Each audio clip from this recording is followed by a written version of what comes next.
burung Garuda. Jadi sekarang ini mereka betul-betul berada di Lubuk Saga ini, yang mana selepas saja dapat memintas Lubuk Saga, maka bermulalah kepecutan menuju ke garisan penamat sejauh 800 meter. Jadi begitu hebat sekali kayuhan yang ditunjukkan oleh kesemua 70 orang pengayuh di dalam 7 buah perahu ini. Masih lagi berterusan.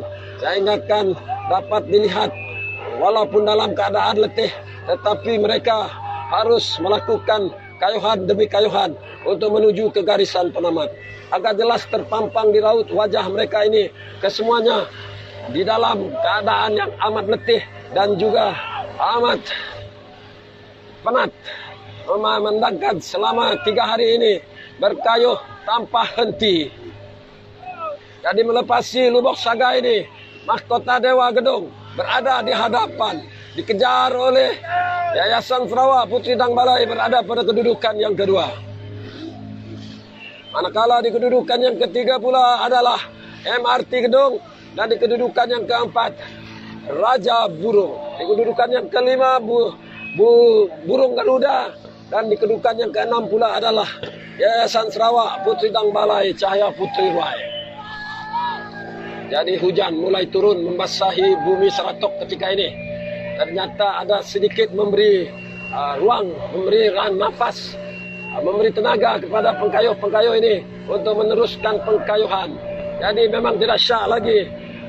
Mahkota Dewa Gedong sekarang ini berada di hadapan, diberi tentangan yang amat sengit oleh Yayasan Sarawak Puteri Dang Balai Cahaya Puteri Ruai yang berada pada kedudukan yang kedua.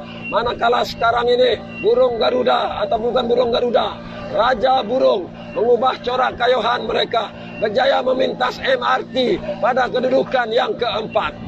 Manakala burung Garuda telah mulai mengarah langkah berada pada kedudukan yang kelima. Jadi sekiranya momentum ini berterusan, pengkayuh MRT berkemungkinan akan menjadi pintas oleh burung Garuda. Kerana saya dapat melihat anjakan perahu burung Garuda ini semakin menghampiri kedudukan mereka ini. Jadi ternyata sekali Raja Burung sekarang ini memberi tentangan yang amat hebat kepada Yayasan Sarawak Puteri Dang Balai Cahaya Puteri Ruai ini bagi kedudukan yang ketiga. Jadi memang masih lagi mahkota Dewa Gedong yang menggunakan plat nomor 47 masih lagi berada di hadapan. Manakala Cahaya ataupun Yayasan Sarawak Puteri Dang Balai CPR ini sedang diberi tentangan sengit oleh Raja Burung. Jadi dengan teriakan gemuruh daripada penonton-penonton yang di sepanjang sungai kiri dan kanan, saya membuat ulasan ini telah memberi sedikit tenaga kepada pengkayuh-pengkayuh Raja Burung untuk meneruskan cabaran ini. Jadi hebat sekali kayuhan yang ditunjukkan oleh mahkota Dewa Gedong ketika ini berada di hadapan.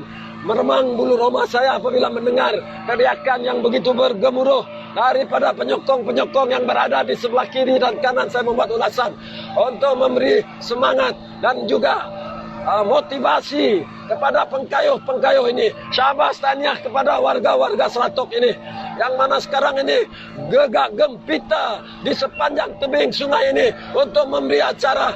Ya walaupun sekecil 10 pengkayuh ini, namun semangat mereka seakan-akan berada di dalam perebutan Raja Sungai yang akan berlangsung sebentar saja nanti. Jadi sekarang ini mahkota Dewa Gedong masih lagi berada di hadapan, diberi tentangan hebat daripada Yayasan Sarawak. Jadi mampukah Yayasan Sarawak melakukan kipasan pada saat-saat akhir begini? Kerana garisan permulaan hanya tinggal lebih kurang 50 meter saja lagi. Jadi adakah 27 yaitu Yayasan Sarawak berjaya memintas mahkota Dewa Gedong pada kedudukan yang pertama ketika ini? Ternyata terlalu terlewat untuk Yayasan Sarawak menukarkan gia kayuhannya kerana ada pelepasan sudah pun dicecah oleh mahkota Dewa Gedong berada pada kedudukan yang pertama. Manakala di kedudukan yang kedua pula berkemungkinan besar milik Yayasan Sarawak Puteri Dang Balai.